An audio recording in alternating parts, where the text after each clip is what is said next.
చదువుకుని ముందుకు వెళ్దాం. యోహాను సువార్త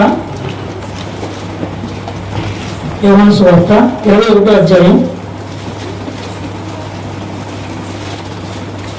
19వ వచనం చదువు సాధించండి.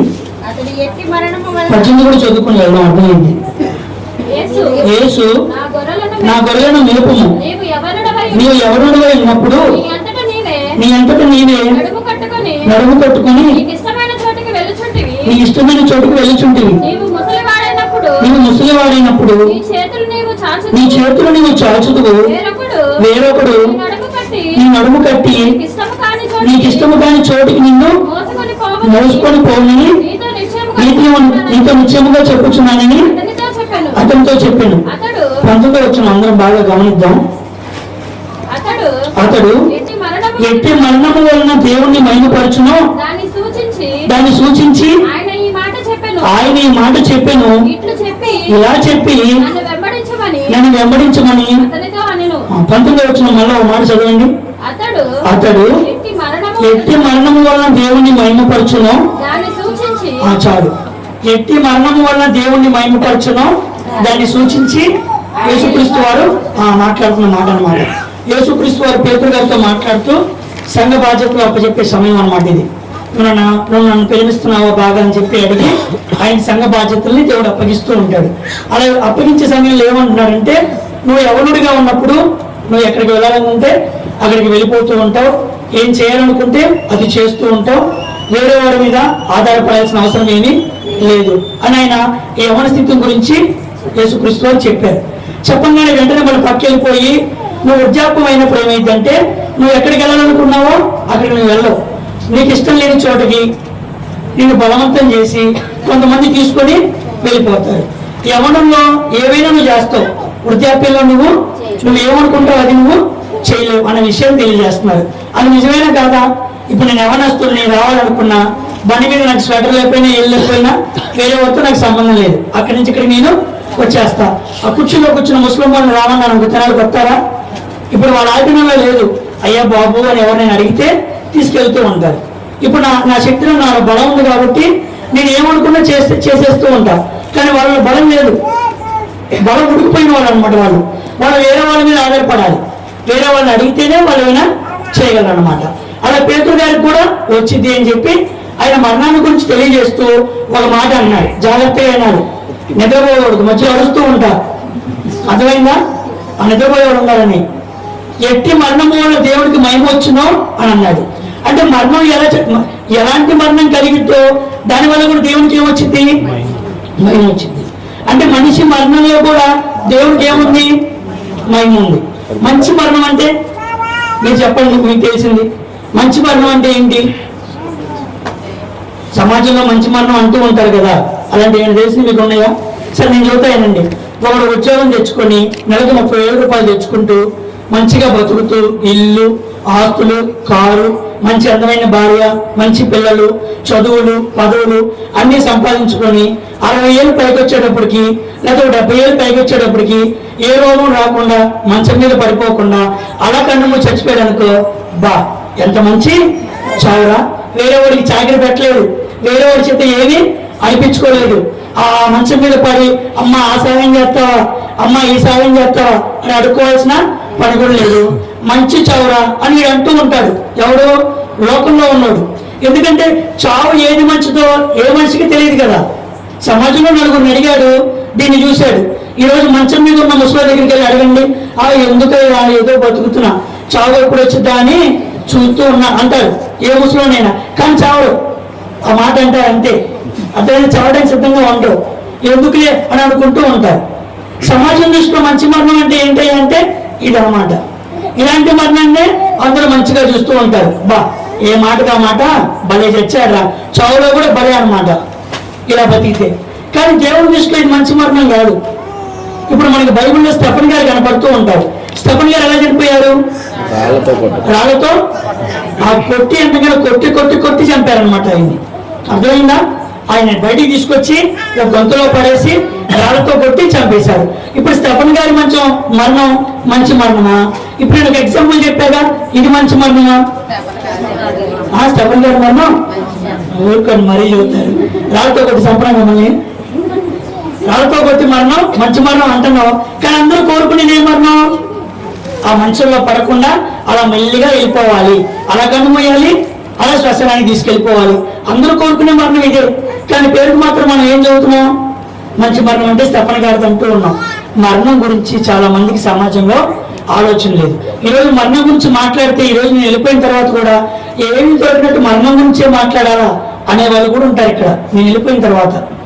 అర్థమైందని? ఎందుకంటే మరణం అంటే అశుభం, మరణం అంటే ఇబ్బంది, మరణం అంటే ఏమైంది, మరణం అంటే తుచ్చమైంది. మరణం గురించి మాట్లాడుకోవాల్సిన పని ఏంటి? అసలు మరణం గురించి ఎందుకు మాట్లాడుకోవాలి? అది పద్దాక ఎందుకు ఎత్తుకోవడం? అది అశుభం. దాని గురించి పద్దాక మాట్లాడమాక, చచ్చిపోయిన వాళ్ళ గురించి పద్దాక మాట్లాడుతుంటాయండి అంటూ ఉంటారు. ఎవరైనా పుట్టినరోజు కూడికి వెళ్ళామనుకోండి, పుట్టినరోజు కూడికి వెళ్ళిపోయి కేక్ ఇవ్వగానే అవి తినేసి డ్రింక్ తాగి వచ్చేటప్పుడు స్నానం చేసి వస్తాను ఇంటికి. ఇంట్లోకి వెళ్ళాలి, స్నానం చేసి వెళ్తామా? మామూలుగా వెళ్ళిపోతాం. అదే ఒక మరణ కూడికి వెళ్ళొచ్చాం, ఎంత కాదున్నా సరే, అరే బయట కాళ్ళు కడుక్కో, ఇంట్లో చిన్న పిల్ల ఉంది, నువ్వు కాళ్ళు కడుక్కొని అంటూనే ఉంటారా? అంటే మరణం అంటే ఏమనుకున్నారు దృష్టిలో? మంచిది కాదు. మరణానికి వెళ్ళి వస్తారు కదా, వాళ్ళ కాళ్ళ చుట్టూ ఏం తిరుగుతూ ఉంటాయి? ఆ మరణించిన ఆత్మ ఆ కాళ్ళ చుట్టూ తిరుగుతూ ఇంట్లోకి వచ్చింది అని క్రైస్తవులు కూడా నమ్ముతున్నారు. సమాజంలో ఉన్న నమ్ముతున్నారంటే వాళ్ళకి తెలియదు. ఎక్కడో మూల ప్రాంతాల్లో పల్లెటూరులో బతుకుతూ వాక్యం తెలుగులో నమ్ముతున్నారంటే ఒక అర్థం పడతాం. వాక్యం తెలిసిన ఈ సమాజంలో 2024 సెంచరీలో కూడా ఈరోజు ఎలాగో నమ్ముతున్నారు. అంతెందుకు, ఈరోజు వాక్యం తెలిసి నేనే కళ్ళారా చూశా. మన సంఘానికి వచ్చేవాళ్ళు చాలా మంది అన్నారు, కాళ్ళు కడుక్కున్నావా, ఇంట్లో చిన్నపిల్లలు అన్నారు. నేను ఇంట్లోకి వెళ్ళి అర్థించి బయటకు వెళ్ళిపోయా. వాక్యం తెలియని ఇంట్లో వెళ్తూనే ఉంది. అంటే సమాజంలో మరణం అంటే భయం, అశుభం, అమ్మో మరణమా, అమ్మో చావు అనుకుంటూ ఉన్నారు. దేవుడు మరణాన్ని పెట్టి పుట్టించాడా? ఆదాం గారు తప్పు చేయగానే మరణం వచ్చిందా? ఆదాం గారు ఎప్పుడైతే పండుగ వచ్చారో మరణం వచ్చిందా? దేవుడు మరణాన్ని పెట్టి పుట్టించాడా? మరణాన్ని పెట్టి పుట్టించాడు. మనం ఎప్పుడు చదువుకుంటూ ఉంటాం, చేయాల్సిన పని లేదు. 139 కీర్తన 16 ఏముంది? నియమింపబడిన దినములు అన్నాడు. అంటే జన మరణాలు ఎవరి నియామకాలు? దేవుడి నియామకాలు. దేవుడు పుట్టేశాడు మన స్టాంపు. వెలగొనడానికి వెళ్తాం మార్కెట్ షాప్ లో, మ్యానుఫాక్చరింగ్ డేట్ ఉండిద్ది, ఎక్స్పైరీ డేట్ ఉండిద్ది. అంటే డెత్ డే, బర్త్ డే రెండు ముద్రించే ఇచ్చాడనమాట. ఎప్పుడు చనిపోతామో ఎవరికి తెలియదు, కానీ అందరికీ డెత్ డే ఉంది, అందరికీ బర్త్ డే ఉంది. బర్త్ డే బాగా సెలబ్రేట్ చేసుకుంటూ ఉంటారు, డెత్ డే అనగానే భయపడుతూ ఉంటారు. అలా అంతమంది మాట్లాడుతూ ఉన్నారు అశుభం అని చెప్పి. యేసుక్రీస్తు వారు చచ్చిపోతే మనకి రక్షణ వచ్చేదా? యేసుక్రీస్తు వారు పుట్టుకలో రక్షణ ఉందా? యేసుక్రీస్తు వారి మరణంలో రక్షణ ఉందా? అంటే పుట్టుకలో లేదా? రెండిట్లోనూ ఉంది. దేంట్లో ఎక్కువ ఉంది? మరణంలో ఎక్కువ ఉంది. ఆయనే చనిపోతే మనకేమొచ్చేది కాదు, రక్షణ వచ్చేది కాదు. మన మరణం అంటే మరణం అంటే అశుభం అని ప్రభు అనుకున్నాడు అనుకో, మనం ఈరోజు రక్షింపబడేవారమే కాదు. కాబట్టి మరణం అనేది మంచిది, అది దేవుడు పెట్టిన మార్గం అన్నమాట. ఏదో రోజు మనందరం కూడా మరణిస్తాం. మరణించగానే మనందరం కూడా ఎక్కడికి వెళ్తాం? దేవుని సన్నిధికి వెళ్తాం. భక్తులైతే వెళ్తాం, భక్తులు కాకుండా ఉంటే నరకానికి వెళ్తాం. ఏదేమైనప్పటికీ నా బిడ్డలందరూ ఒకరోజు నా దగ్గరికి రావాలి అని దేవుడు ఏర్పాటు చేసుకున్న మార్గం పేరేంటి? మరణం అన్నమాట. కాబట్టి మరణం అంటే ఏంటి? మంచిది. అవును, మరణం ఎప్పుడు వచ్చింది? మరణం వచ్చే ముందు ఏమైనా వార్నింగ్ బిల్స్ ఉంటాయి? ఏమైనా ఎవరు బెలుగొట్టి వచ్చింది ఇంట్లోకి వచ్చినట్టు? కీర్తన గ్రంథం ఒక మాట చూద్దాం. కీర్తన గ్రంథం 55వ అధ్యాయం అనుకుంటా, చూడండి. 55వ అధ్యాయం 15వ వచనం చూడండి. వారికి మరణము వచ్చే ముందు చెప్పొచ్చిద్ది అని ఉందా? ఏమనుంది? అకస్మాత్తుగా వచ్చింది అనమాట. ఈ రోజు ఎక్కడ చూసినా మరణ వార్తలే. రీసెంట్ గా తేజ అమ్మాయి, ఆయన కూడా మరణంలోనికి వెళ్ళాల్సిన వ్యక్తి, దేవుడు కాపాడాడు. మీ ఊర్లోనే ఆ పిల్లకి అలా జరిగింది, మరణ వార్త విన్నాగా. మన సంఘంలో ఉప్పులపాడు సంఘంలో 2 హార్ట్ అటాక్ వచ్చిందనమాట. 2కి హార్ట్ అటాక్ వచ్చిందంటే ఏమర్థం? బతుకుతారనా, చావు దగ్గరనా? ఆ లోపల గుండె అయిపోతుందని వాల్స్. ఎక్కడ చూడండి మరణం, ఎక్కడ చూడండి మరణం. ఇప్పుడు చెప్తే అర్థం కాదు. ఏమైనా తగిలింది అనుకోండి, ఎమ్మటినే మరణం అంటే భయం వచ్చింది. ఒక హార్ట్ అటాక్ వచ్చిన పేషెంట్ దగ్గరికి వెళ్ళి మనం మాట్లాడుతాం అనుకోండి, ఇంతవరకు జీవితంలో ఏం జరగలేదుగా, ఇది జరగంగానే గుండెలు ఉడికిపోతాయి. వెనకాల వెన్ను అంటారు, వెన్ను అక్కడ వణుకు పుట్టింది అనమాట. అది నేను అన్నయ్య తేజన్న కూడా మాట్లాడుతూ, బండి వెళ్తుంటే భయం పడుతుంది, హార్న్ మోగుతుంటే భయం పడుతుంది. ఎందుకు ఆ భయం? చావు భయం. అది చావు దాకా దగ్గరికి వచ్చారు కదా, చావు దాకా దగ్గరికి వెళ్ళినోడికే తెలిసింది ఆ భయం, ఇంకెవరికి అర్థం కాదు. ఇప్పుడు నేను మీకు చెప్పినా అర్థం కాదు. మీరు కూడా చావు దాకా దగ్గరికి వెళ్తే మీరు అయిపోతున్నారా, మీరు ఏదో రోజు దగ్గరికి వచ్చాయి, మీ రోజులు మూడిని అని అనగానే కనపడకుండా భయం వచ్చేసింది. పిల్లల్ని చూడంగానే ఏడుపు వచ్చేసింది, భార్యను చూడంగానే ఏడుపు వచ్చేసింది, తల్లిదండ్రులు చూడంగానే ఏడుపు వచ్చేసింది. అది కలిగిద్ది అందరికీ. అది కలగంగానే ఒక ఆలోచన కలగాలి, మరణాన్ని చూసి భయపడుతున్నానా, దేవుని దగ్గరికి వెళ్ళని ఆశతో ఉన్నానా? మరణం చూడంగా ఏం రాకూడదు, మనకి భయం రాకూడదు. లోకంలో ఉన్నోడికి భయం కలిగింది, వాడికి ఏం జరిగిద్దో తెలియదు. మనం తెలిసి ఏం జరిగిద్దో, మరణం వెంటనే ఏం జరిగిద్దంటే మనందరికీ తెలిసిందే. దైవజనులు చాలాసార్లు మనకి వాక్యాన్ని చదివిపించాడు. మనం కూడా భయపడుతున్నామే, అమ్మో మరణం అని భయం వస్తుంది. క్రైస్తవులు ఎవరికి మరణం అంటే భయం రాకూడదు. రోజు మరణం కోరుకోవాలి. ఏదో రోజు నా దేవుడి దగ్గరికి వెళ్ళిపోతాను ఇలా కోరుకునేవాడే రోజు జాగ్రత్తగా బతుకుతాడు. చాలా మంది మరణాన్ని కోరుకోరు, ఇంటికే చాలా చక్కగా పడుకుంటాడు. ఏ గుండె ఎప్పుడు ఆగిద్దో, ఏ కిడ్నీ ఫెయిల్యూర్ ఎప్పుడు జరిగిద్దో, ఏ లివర్ ఫెయిల్యూర్ ఎక్కడ జరిగిద్దో, ఉన్న పీల్చుకుంటే శ్వాస ఎక్కడ ఆగిపోయిద్దో, నువ్వు బండి మీద చేస్తావో చెట్టు కింద కాయబడి చేస్తావో ఎట్లా చచ్చిపోతావో తెలీదు. అలా తెలియనప్పుడు నీకేం కావాలి? భయపడుతూ బతకూడదు. రేపే నా చివరి రోజు అని బతకాలి. రేపే నా చివరి రోజు అంటే ఈరోజు కూర్చుకుంటావా, ఈరోజు గొడవ పడతావా, అన్ని ఈమె నోటికి వచ్చిన అమనాభూతులు చెప్తావా, తిట్టు, అందరితో సమాధానంగా ఉంటావు. ఎందుకు? రేపు వెళ్ళిపోతున్నాగా. ఇంటికి వెళ్ళిపోయే పిల్లవాడు ఉన్నాడు, ఇంటికి వెళ్ళే ముందు హాస్టల్కి వెళ్ళిపోయే పిల్లవాడు ఉన్నాడు. ఇంటికి వెళ్ళిపోయి హాస్టల్కి వెళ్ళిపోయేటప్పుడు నాన్నతో గొడవ పెట్టుకుంటాడా, అమ్మతో గొడవ పెట్టుకుంటాడా? మళ్ళీ హాస్టల్కి వెళ్ళిపోతే ఎప్పుడో కానీ రాను, వెళ్ళే ముందు గొడవ పెట్టుకుని ఎందుకులే వెళ్ళటం అంటాడా లేదా? వెళ్ళిపోతామన్న ఆలోచన మనసులో ఉంటే జీవితాలు చాలా బాగుంటాయి. కానీ మనిషికి ఎవరికి కూడా వెళ్ళాలని లేదు. వయసు వచ్చిన ముసలాళ్ళు కూడా ఇంతే. 90 ఏళ్ళు వచ్చిన ముసలాడు ప్రార్థన చేస్తున్నాడు, అందరికి ప్రార్థన చేయమని చెబుతున్నాడు. నన్ను కాపాడు ప్రభు, నన్ను కాపాడమని ప్రార్థన చేయండి, నన్ను కాపాడమని ప్రార్థన చేయండి, నా ఆరోగ్యం గురించి ప్రార్థన చేయండి, నా ఆరోగ్యం గురించి ప్రార్థన చేయండి అంటున్నాడు. ఎంత బతికినాడు? 90 బతికినా ఏం కోరుకుంటున్నాడు? ఈ భూమి మీదే ఉండాలి, ఈ రోడ్డు మీదే తిరగాలి, ఆ కూడే తినాలి. అది ఇతరు కూర ఉందిగా, అన్నం తినడం నుంచి ఏమవుతుంది? షుగరే వస్తుంది. కానీ అదే కావాలి. ఎంత తిన్నా అదే కూడు, సాయంత్రానికి ఆకలి వేస్తుంది, అయినా అదే బతకాలి బతకాలని కోరుకున్నాడు తప్ప కొంత పని చేసి వెళ్ళిపోదాం అన్న ఆలోచన ఎవరికైనా ఉందా? అది లోకల్లో వాళ్ళు ఎవరికీ లేదు. సరే వాళ్ళ సంగతి పక్కన పెట్టండి. ప్రభువు వాక్యం నమ్ముకున్న మనకైనా ఉందా? అబ్బే అన్నీ కావాలి. పెళ్లి చేసుకొని పిల్లల్ని కానీ వాళ్ళని చూసి కాస్త మనవాళ్ళని అటు ఇటు ఎత్తుకొని కిందకి పైకి ఊపి అప్పుడు కానీ సావను. ఇన్ని చేయాల్సిన పనే ఉంది? దేవుడిచ్చిన కార్యక్రమాలు ముంచి చేస్తున్నావా? యేసుక్రీస్తు వారు ఉన్న కాలం ఎంత, ఎలా మరణించాడు ఆయన, ఎలా బతికాడు ఆయన, కొంత పని చేసి వెళ్ళిపోదాం అన్న ఆలోచన ఎవరికి కూడా రావట్లేదు. కానీ పేతురు గారితో అన్నాడు, అయ్యా మీకు ఏదో రోజు మరణం వచ్చింది, ఈ రోజు నేను మీతో మాట్లాడుతున్నాను, మన మరణం దేవుడికి మహిమేనా? ఎలా వచ్చింది మరణం అంటే? పడకలో పడుకొని చక్కగా వెళ్ళిపోవటం కాదు. మరణం అంటే ప్రతిరోజు దేవుడి పనిలో ఉండాలి, ప్రతిరోజు దేవుడి కార్యక్రమాల్లో ఉండాలి. ప్రతి నిమిషం తప్పు చేయాలంటే అమ్మ ఆలోచిస్తూ ఉండాలి. ఈ తప్పు చేసి ఈ రోజు కన్ను మూస్తే రేపు పొద్దున్న దేవుడు నన్ను తీసుకుంటాడా, ఆ ఇల్లులోకి నేను వెళ్తానా అనే భయం పుట్టాలి. ఒకరిని మాట్లాడాలంటే భయం పుట్టాలి, తప్పు చేయాలంటే భయం పుట్టాలి. ఇప్పుడు రోడ్డు మీద నేను వెళ్తున్నాను, స్త్రీని చూడాలని భయం వేసింది, అమ్మో తప్పుడు ఆలోచనతో చూస్తానేమో, ఇంటికి వెళ్ళి రొమ్ములో పాపం పెట్టుకుంటే అలాగే నేను మరణిస్తే సహోదరిని తిడతానేమో, చేయకుండా తప్పు ఏం చేస్తానేమో. మీ ముందు బాగా కనపడుతున్నా, ఇంటికి వెళ్ళి వంద చేయొచ్చు. మీరు నా దగ్గరికి వచ్చి పోతున్నారు అనుకోండి, నా నొసుకుని మీకు తెలుస్తాయి, నాలో ఉన్న లోపాలు మీకు తెలుస్తాయి, అవి నేను సరి చేసుకోవాలి, మీకు మీరు సరి చేసుకోవాలి. సరి చేసుకుని వెళ్తేనే అసలైన మరణం, అదే భక్తుల మరణం. అది దేవుడి దృష్టికి విలువైంది. భక్తుల మరణం అంటే భక్తి చేస్తూ ఉన్న మరణం అన్నమాట అర్థం. అది వేరే అర్థం కాదు. భక్తి చేస్తూ ఉండాలి, వీడు భక్తులో ఉండాలి. భక్తులు ఉన్నాడు ఎప్పుడు ఎలా ఉంటాడు? దేవుళ్ళ పనులు ఉంటాడు. వాడికి యాక్సిడెంట్ కానీ ఇంకేం జరిగినా సరే ఏం జరుగుతాయి? దేవుడి పనులనే జరుగుతాయి, సొంత పనులు ఏమి జరగవు. కీర్తన గ్రంథం 116 మంచి మాట చూడండి, అక్కడ ఉంది. కీర్తన గ్రంథం 116 అది కూడా 15వ వచనమే. యెహోవా భక్తుల మరణం ఆయన దృష్టికి విలువగల మరణం అంటే ఏంటి? హార్ట్ ఏవి ప్రాబ్లం అవ్వకుండా చనిపోవడమా? లివర్ ఏవి ప్రాబ్లం అవ్వకుండా చనిపోవడమా? చెప్పండి. HIV AIDS క్యాన్సర్ అవి చనిపోవడమా? ఏంటి విలువైందంటే ఏంటి? బతికినంత కాలం దేవుడు పని చేయాలి, దేవుడి కార్యక్రమాల్లో ఉంది. ఎందుకంటే అజమాయిషి చేస్తానంటే దేవుడు ఇచ్చిన ఆయన శరీరం, ఈ ప్రాణం ఆయన భిక్ష. ఆయన చూస్తే కానీ బతుకుతుంది. ఆయన పెట్టిన శరీరం, ఆయన పెట్టిన ప్రాణం, ఆయన ఇచ్చిన భూమి, ఆయన ఇస్తే బతుకుతున్నాం. ఆయన ఏదో కార్యక్రమం కోసం భూమికి పంపించాడు.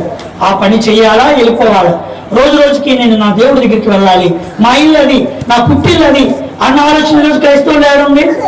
ఎంతో కొంత సంపాదించుకున్నాం. చిన్న చదివించాడుగా, రేపు అది చేస్తా, ఎల్లుండి అది చేస్తా, ఆపై ఎల్లుండి అది చేస్తా, వచ్చే నెల జూన్లో ఇక చూసుకో, నువ్వు రేపే పోతావు, నేను రేపే పోతా. ఒకటి కలిమి విస్తరించుట వాడి జీవములకు ఏమాత్రం కూడా అది ఉపయోగపడదు. డబ్బులు కాపాడదు. ఎంతమంది నాకు తెలిసిన డబ్బున్నారు అనుకున్నారు. తెనాల్లో ఒక హాస్పిటల్ ఉంది. మధ్యాహ్నం వెళ్ళి అక్కడ హాస్పిటల్కి ముక్కుడికి బంగారం, చెవులకి బంగారం, తలపాటికి బంగారం, అర్థమైందా? 60 సంవత్సరాల వయసు ఉండిద్ది. ఇక్కడ బంగారం, చేతులకు బంగారం, 4 ఉంగరాలకి 4 ఉంగరాలు ఉన్నాయి, 4 ఉంగరాలు ఉన్నాయి. 7 కడిగి ఉన్నానికి ఆ బంగారం తీయదంట. ఇంజక్షన్ చేయాలంటే కడిగి తీయమ్మా అన్నాడు ఆ నర్సు. నీ కడుగు తీయనంటుంది. ఇంజక్షన్ తీయమన్నా నీ కడుగు నాకు వద్దు అన్నాడు ఆయన. అలా తీయమంటుంటే ఇంజక్షన్ చేశాడు. ఆ పవర్ ఇంజక్షన్ అంట. కళ్ళు తిరుగుతున్నాయి, కళ్ళు తిరిగి ఆ మూలకెళ్ళి పడిపోతుంది. ఏమమ్మా ఎన్నిసార్లు చెప్పాలి నీకు, వచ్చేటప్పుడు ఎవరైనా తెచ్చుకోమన్నాగా, ఎవరిని తెచ్చుకోకుండా వస్తావేంది అని అన్నాడు. దగ్గరికి వెళ్ళి కదులుతున్నాడు. మాటలు చదువుదాంలే, అయిపోయేట్టుందిగా ఆమెకి. ఏమైనా కలిసితే ఏంది మా పెద్దమ్మ, ఏంది ఎవరు లేరు నీతో పాటు, ఎవరు రాలేదంటే 4 కొడుకులు, ఒకడు అమెరికా, ఒకడు లండన్, ఒకడికి ఇక్కడే అమరావతి దగ్గర ఫ్లాట్లు కొనిపించా, మంచిగా బతుకుతున్నారు, నన్ను ఎవరు చూడట్లేదయ్యా.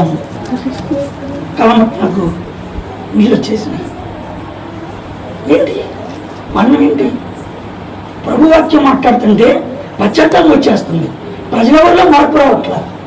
పక్కకి పిలిచి ప్రార్థన చేశాను, ప్రభు నీ చిత్తం అయితే ఇప్పటికి వాక్యం తెలియజేయి, మార్పు తెలియజేయి. ఇంకేం చేస్తాం మనం? ఇంకా డబ్బు కోసం పొరగిస్తుంది. ఈ డబ్బుని కాపాడిద్దా? మా దేవుడి కోసం బతకాలన్న ఆలోచనలు ఈరోజు ఎందుకు సమాజం దూరం వెళ్ళిపోతున్నాయి? మరణం అంటే భయం లేదా? ఒక్కసారి కన్ను మూసిన తర్వాత దేవుడి కోసం బతకపోతే యుగాలు నువ్వు పొందే కాలం అల్పకాలం ఇవన్నీ.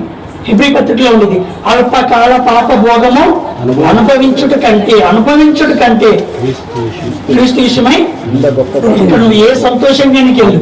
నువ్వు ఆడవాళ్ళతో సుఖానికి వెళ్తావా, డబ్బు సంతోషానికి వెళ్తావా, ఆస్తి సంపాదనకి వెళ్తావా? అవన్నీ కొంతకాలమే, అల్పకాలం. అవన్నీ నీకు అసలు ఏమి ఇవ్వవు.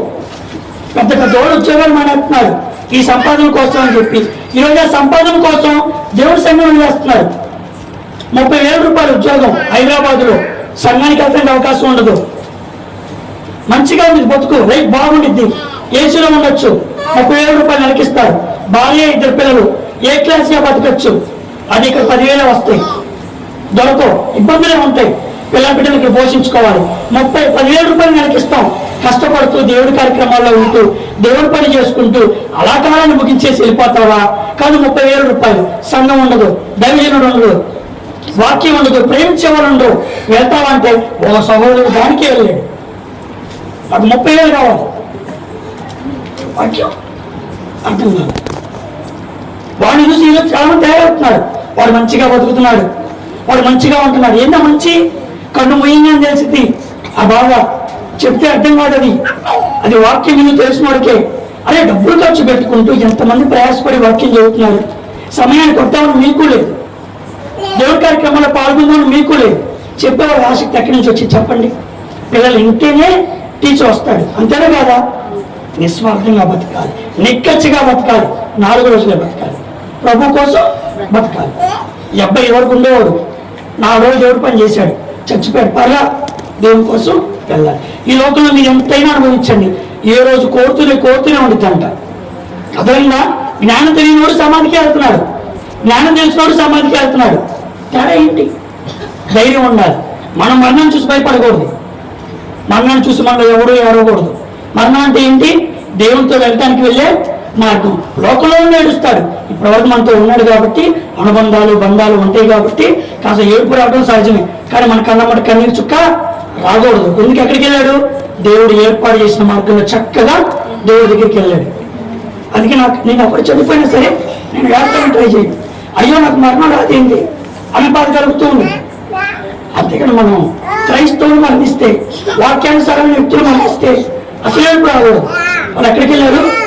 దేవుడి దగ్గరికి వెళ్ళారు. నేను కూడా ఏదో ఒక రోజు అక్కడికి వెళ్తాను, వాడిని చూసుకుంటాను, వాళ్ళతో పాటు ఉంటాను. దేవుడు ఏర్పాటు చేసిన గొప్ప లోకం, భక్తులు, ఆదాము గారు, ఆ సింహాసనం ఎంత గొప్ప స్థాయి అండి. స్టెఫెన్ గారి మరణాన్ని ఇందా మనం జ్ఞాపకం చేసుకున్నాం.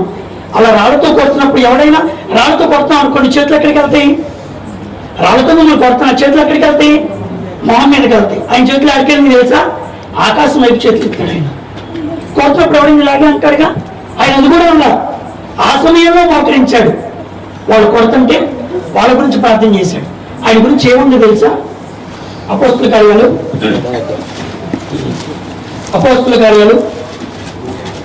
7వ అధ్యాయం ఒకసారి 57వ వచనం నుంచి చదువుకుంటూ ముందుకెళ్దాం.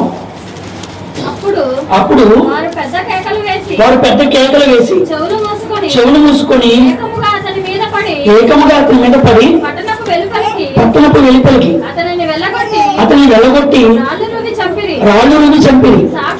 సాక్షులు సౌలు అనే ఒక యవనుడు పాదముల యొద్ద తమ వస్త్రములు పెట్టి ప్రభువును గురించి మొరపెట్టుచు, యేసు ప్రభువా, నా ఆత్మను చేర్చుకోమని స్టెఫెను పలుకుచుండగా వారు అతని రాళ్ళతో కొట్టిరి.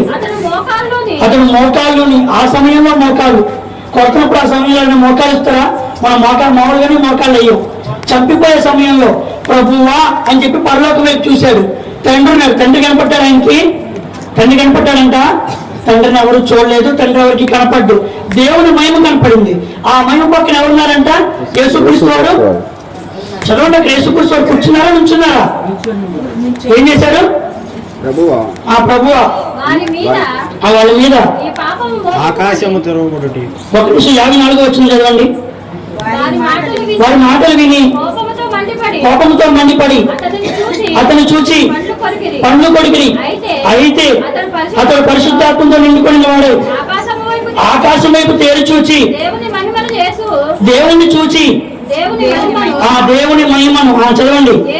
యేసు దేవుని కుడిపార్శ్వమున ఎందుకు నుంచున్నాడు? ఆయన యేసుక్రీస్తు వారు ఉంచవలసిన పని ఏంటి? తండ్రి సింహాసనం దగ్గరికి వెళ్ళిన ఆయన మనందరి కోసం విజ్ఞాపన చేస్తున్నాడు. ఆయన కూర్చోవాలి కదా. ఎందుకు నుంచున్నాడు? తండ్రి అయిన దేవుడు ఉన్నాడంట. ఆయన మహిమ కనపడుతూ ఉంది.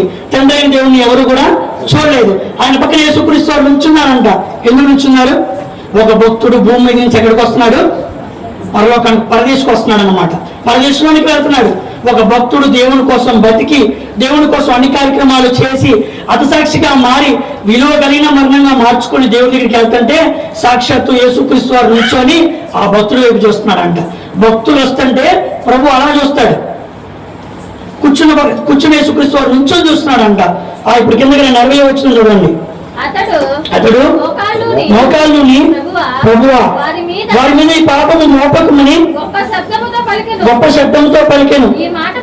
ఈ మాట పలికి చచ్చెను అనంగా ఏందంట? ఎందుకు నిద్రించారని రాశాడు? ఎందుకు నిద్రించారని రాశాడు? క్రైస్తవులు ఎవరైనా మరణిస్తే వాడు మరణించినట్టు కాదు, వాడు ఏం చేసినట్టు? నిద్రలోకి వెళ్ళినట్టు. ఏదో రోజు ప్రభు వస్తాడు, ఆ వ్యక్తిని లేపుతాడు. అక్కడి నుంచి లేపి పరమేశ్వరుని ఆత్మను తీసుకొచ్చి శరీరంలోనికి పెట్టి, శరీర ఆత్మ, దాన్ని మహిమ శరీరం అంటారు. ఆ మహిమ శరీరంతో మనం ఎక్కడికి వెళ్తాం? పరలోకానికి వెళ్తాం. ఇక యుగ యుగాలు దేవునితో పాటు ఉంటాం. ఏ ప్రేమ అయితే చూపిద్దాం అనుకున్నాడో, ఏ జాలిని చూపిద్దాం అనుకున్నాడో, ఏ బిడ్డలు కావాలనుకున్నాడో, ఎవరితో ఉందామనుకున్నాడో ఆ దేవుడితో యుగ యుగాలు వెంటానికి ఇంత కార్యక్రమాన్ని దేవుడు ఏర్పాటు చేశాడు. ఇది జగత్తు పునాది వేయబడక ముందే దేవుడు ఏర్పాటు చేసుకున్న ప్రణాళిక. ప్రేమతో మనల్ని భూమి మీదకి పంపించాడు.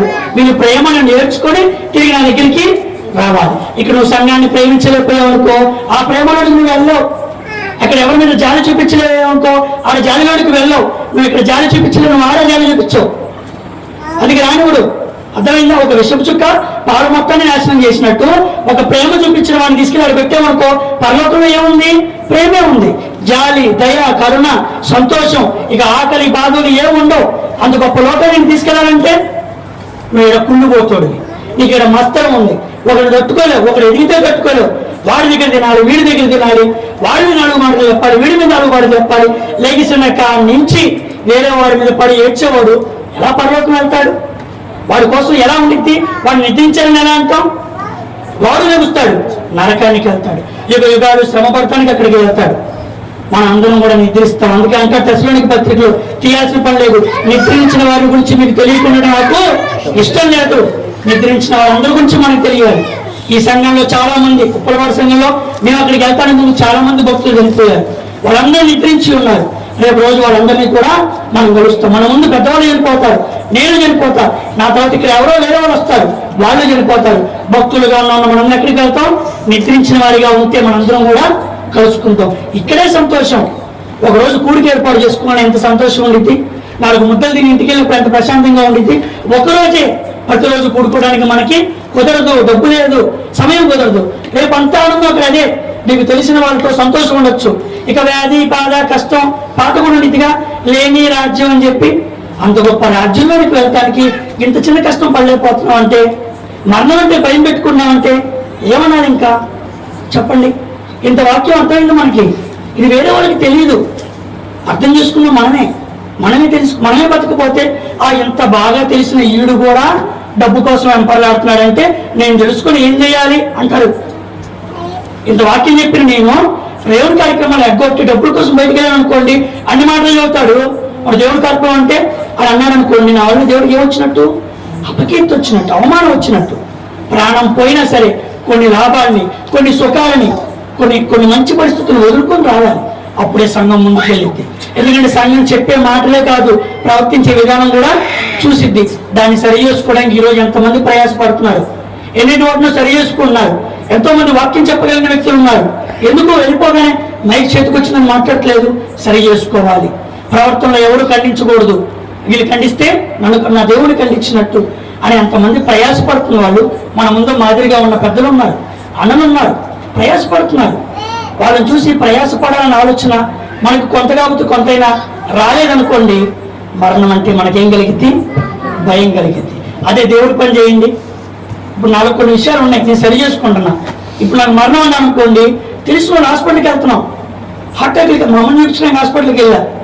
తెలిసిన ఫ్రెండ్స్ కనపడ్డారు. అరే మన ఫ్రెండ్కి యాక్సిడెంట్ అయిందిరా అంటున్నారు. అవునా? అరే భయం వేస్తుందిరా. 20 ఏళ్ళ వయసులో 30 ఏళ్ళ వయసులో హార్ట్ అటాక్ లేదురా, ఎవరు పడైపోయిందంటరా, ఎప్పుడు చచ్చిపోతామో అర్థం కావట్లేదురా అంటున్నారు. అది మాట్లాడుతుంటే టీ తాగుతూ నాకు అసలు ఏం భయం రావట్లా, చెక్కు చదవట్లా. ఇలా మరణం అంటే భయపడుతున్నారు. దేవుడి దగ్గరికి వెళ్ళటానికి మార్గం అది సరి చేసుకుంటే చాలు. మంచి మార్గాన్ని ఏర్పాటు చేశాడు. తండ్రి సింహాసనంలో యేసుక్రీస్తు వాడు కూర్చున్నాడంట. దాంట్లో జరిగి నేను కూర్చోబెడతా అన్నాడు. వేరే కుర్చీ కూడా వేస్తా అన్నా. నా తండ్రి సింహాసనం మీకు ఇస్తా అన్నాడు. వేరే కుర్చీలో కూర్చోబెడతాను కూడా అనలేదు. లోకాలను జయించి ఈ సర్వ భూమిని సహించిన ఆ గొప్ప దేవుడి సింహాసనంలో కూర్చోవడానికి కొంతకాలం కష్టపడన్నాయా అంటే, దానికి కూడా కష్టపడిపోతే ఎట్లా చెప్పండి. ఒక చిన్న గవర్నమెంట్ ఉద్యోగం కోసం 5 సంవత్సరాలు కష్టపడ్డారు. 5 సంవత్సరాలు తినక రాత్రి 12-2 వరకు చదువుతూ ఉండేవాడిని. సినిమాలు, షికారులు అన్ని వదిలేశారు. 5 సంవత్సరాలు చిన్న ఉద్యోగం, 30,000 రూపాయలు. చేసింది లేదు, పెట్టింది లేదు. అర్థమైందా? అంత గొప్ప లోకం కోసం నేను ఎంత కష్టపడాలి? బేరింగ్ చేసుకోండి. మీరు ఎంత కష్టపడుతున్నాం మీ అంతటి మీరు పరిశీలన చేసుకోండి. ఒక పునరాలోచన చేసుకోండి. మాటలు గద్దింపుగా వస్తున్నప్పుడు మనం తీసుకోవాలి. వాడి వెనకాల ప్రేమ వ్యక్తి. తండ్రి ఎవరైతే గద్దిస్తాడో ఆ వ్యక్తిని ఎక్కువగా ప్రేమిస్తాడు. రత్నపాలంకులను చాలాసార్లు గద్దించాడు. ఒక విషయంలో అయితే అసలు సంఘం మానేయాలనిపించింది. ఇక్కడి నుంచి స్పీకర్ బాక్స్ తీసుకురామన్నారు. నేను ఆలస్యం చేశాను. అన్నయ్య సందీప్ అన్నయ్యకి పని చెప్పాను. నాకు పని చెప్తే నేను ఆ వ్యక్తికి పని చెప్పాను. స్పీకర్ బాక్స్ టైంకి తీసుకెళ్ళా. కార్యక్రమం మొత్తం లేట్ అయిపోయి చాలా ఫెయిల్ అయిపోయింది. ఆ రోజు నీకు చెప్పినప్పుడు చేతగానప్పుడు సంఘానికి మానే రామాట, నమ్మకం ఉన్న వాళ్ళ చేతిలో నేను పనప్పుడు చెబుతాను అన్నాడు. ఆ మాట నేను ఏం చేయాలి? ఆయన నన్ను అన్నాడు, అప్పుడు ఇంకో సంఘం లేదా అనుకోవచ్చు. ఇలా సరి చేసుకుంటే నాకేం లేదు. దైవజనుల వారు గద్దించిన, పెద్దలాంటి వ్యక్తులు గద్దించిన, అనుభవం ఉన్న అన్నయ్యలు వాక్యం చెప్పిన వాళ్ళందరూ కూడా మన మేలు కోసమే చెబుతారు, మనం సరి చేయడానికే చెబుతారు. ఎక్కడో ఉన్న వాళ్ళ వాక్యం చేత మనందరం కూడా ఒక రక్త సంబంధకులుగా మారిపోయాం. ఇంట్లో వాళ్ళకంటే నేను ఎక్కువ సంఘాన్ని ప్రేమిస్తాను. మీరు అలాగే ప్రేమించాలి. ఈ సంఘం వేరేపు పరలోకంలో ఉంటుంది. ఈ వాక్యాలు చదువుతున్నప్పుడు దేవుడి కోసం బతికిలేమని వస్తున్నప్పుడు లోపల పశ్చాత్తాపం వస్తుంది. మరి ఎవరికన్నా కూడా కన్నీరు రావట్లా. పశ్చాత్తాపం రాదు మీకు? పశ్చాత్తాపం లేకుండా పరలోకానికి వెళ్తామా? మారు మనసు అంటే ఏందనుకున్నారు? పశ్చాత్తాపమే. దానికి ఇంకో మీనింగ్ ఇంగ్లీష్లో అదే. రిపెంట్ అంటే పశ్చాత్తాపం అనమాట. కళ్ళమ్మట ఒక చుక్క కావట్లేదు ప్రార్థన చేస్తున్నప్పుడు. ప్రభు కోసం బతికలేకపోతున్నానే అన్న తృష్ణ రావట్లేదు. కారణం మరణం గురించి లేదు. ఈరోజు మన హార్ట్ అటాక్ వచ్చిన ఆయనకి ఉప్పలపల్లి ఆయనకి శ్రీనివాసరావు గారు భూలక్ష్మి గారికి హార్ట్ అటాక్ వచ్చింది. కళ్ళ ముందు తిరిగే వ్యక్తులు వీళ్ళ దగ్గరికి వెళ్ళి పలకరిస్తుంటే మమ్మల్ని చూడంగా ఆయన ఏడుస్తున్నాడు. చల్లయ్య బాబా గారిని పట్టుకుని ఏడుస్తున్నాడు ఆయన. ఎందుకు? మరణం అంటే ధైర్యం అదే అన్నారు. ఎందుకు భయపడుతున్నారు? మరణం అంటే భయపడాల్సిన పని లేదు. దేవుని కార్యక్రమాలు ఎవడైతే చేస్తాడో వాడికి మరణం అంటే భయం ఉండదు. ఎవడైతే పాపాలు చేస్తూ సరి చేసుకోకుండా అలా చర్చకు వచ్చి అలా వెళ్ళిపోతూ ఉంటాడో వాడికి మరణం అంటే ఏముంది? భయం ఉంది. దేవుని కార్యక్రమాలు మంచిగా చేయండి. దేవునికి దగ్గరగా ఆడుకోండి. సంఘానికి దగ్గరగా ఆడుకోండి. దైవజనులకు దగ్గరగా ఆడుకోండి. మీకు భయం అనేది రాదు. మనందరం కూడా మరణంలో నుంచి మనం ఎక్కడికి వెళ్ళాలి?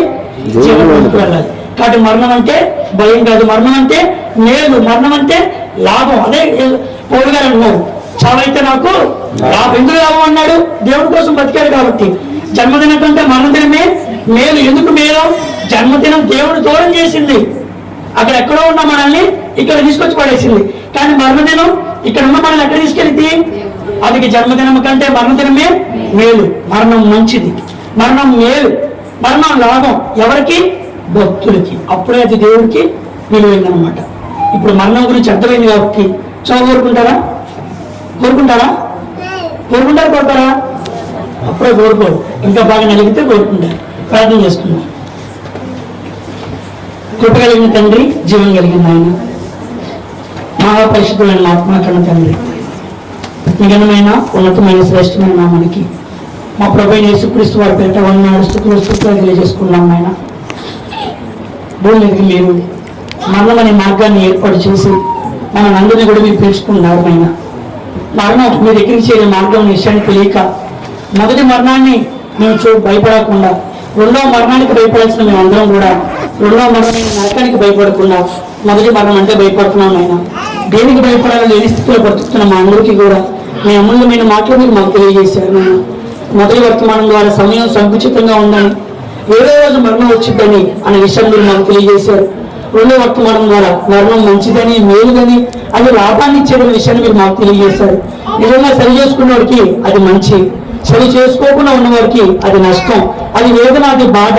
కాబట్టి మేమందరం కూడా ధనవంతుడు వలె సరి చేసుకోకుండా, వేదన నుంచి జరిపోకుండా, అదే ఒక పేదవాడు లాజరు వల్ల మేమందరం కూడా సరి చేసుకొని దేవుడు నుండి నెమ్మదిలోనికి వెళ్ళడానికి మా అందరికీ అవకాశాన్ని కల్పించమని కోరుకుంటూ, ఈ గ్రామాల్లో ఎవరైతే మరణం జరిగి వాళ్ళ కుటుంబాల్లో మరణాన్ని రుచి చూస్తున్నారో వాళ్ళందరికీ కూడా మంచి ఆదరణ కలిగించేయమని కోరుకుంటూ, మా సంఘాల్లో కూడా నైనా మృత్యువాసదాని దగ్గరికి వెళ్ళి మరణాన్ని తప్పించుకున్న వాళ్ళు ఎంతో మంది ఉన్నారు. వాళ్ళందరూ కూడా ఒకసారి ఆలోచించుకొని దేవుని కొరకు ఉన్నతంగా బ్రతికే మార్గాన్ని మా అందరికీ సరళం చేయమని కోరుకుంటూ, మరి దూర ప్రాంతంలో ఉన్న దైవజని గారు మీరు జ్ఞాపకం చేసుకోండి. దూరంగా ఉన్నప్పటికీ ఆయన సన్నిధి మాకు దగ్గరగా ఉందని కోరుకుంటూ, మరి అక్కడ ఉండి వాక్యం కోసం ప్రేరేపిస్తూ కార్యక్రమాన్ని మాకు అప్పచెప్పి ఉండగా ఆ బిడ్డకి అన్ని విషయాలు తోడుగా ఉండమని, ఆ కుటుంబంలో జరిగిన కార్యక్రమం విషయంలో మీరే నమ్ముకోవాలని నమ్ముకుంటూ, ఎటువంటి అడ్డంకులకి అవాంతరాలకు తావు లేకుండా ఇక నుంచి దేవుడి కార్యక్రమాలు ముందుగా వెళుతూ దేవుడి కార్యక్రమాలు ఎక్కువగా చేసుకుంటూ సత్క్రియలు నింపుకొని దేవుని కొరకు మహిమగా వెతికి మా ప్రభువు యేసుక్రీస్తు వారికి విలువకరమైన మతంగా విలువగలిగిన మరణంగా ఉండటానికి మరణాన్ని మార్చుకునే అవకాశాన్ని సహోదరులు అందరికీ అనుగ్రహించమని కోరుకుంటూ, మరి కార్యక్రమాన్ని ముగించుకొని తిరిగి వెళ్తుండగా మా ప్రయాణ మార్గాల్లో తోడుగా ఉండండి. మీ చిత్తానుసారంగా మీరు అనుగ్రహించిన వాక్యానుసారంగా మేము మరొకసారి కూడుకొని మీ కార్యక్రమాల్లో ముందుకు వెళ్ళే బాధ్యతలు అనుగ్రహించమని కోరుకుంటూ, పరిశుద్ధుల కొరకైన పరిచయంలో ప్రతి వారం కూడా ఎంతో మంది కష్టపడుతూ తమ కష్టాజితుల్లో కొంత భాగాన్ని దేవుడి కొరకు వెచ్చించి మాకు అల్పాహారాన్ని సిద్ధపరుస్తున్నారనైనా హస్తాలను జ్ఞాపకం చేసుకోండి. వాళ్ళకి రావాల్సిన ఇక సంబంధమైన పర సంబంధమైన ఆశీర్వాదాలు తప్పక అనుగ్రహిస్తూ ఖర్చు పెడుతూ మాత్రమే కాకుండా వాళ్ళ ప్రవర్తన కూడా మార్చుకుంటే ఆ ప్రతిఫలాన్ని ఎవరు ఆపలేరన్న విషయాన్ని గ్రహించి ఖర్చు పెడుతూ దేవుడి కొరకు ఉన్నతంగా బతికే గొప్ప భాగ్యాన్ని మా అందరికీ అనుగ్రహించమని కోరుకుంటూ, ఎంత మహిమ ప్రభావాలు మా అందరి ద్వారా మీరు పొందుకోమని త్వరలో మహిమతో మేఘాలపై రాని ఉన్న నజరేయుడైన యేసుక్రీస్తు వారి పేరిట మీకే వినయంతో వేడుకొని ప్రార్థిస్తున్నాను పరలోకపు తండ్రి. ఆమేన్. మంచిదండి. చక్కగా వాక్యం మీ అందరికీ అదేవిధంగా అవకాశం ఇచ్చిన అధ్యక్షుల వారికి నా దూపడిపోయిన ఉన్నాను.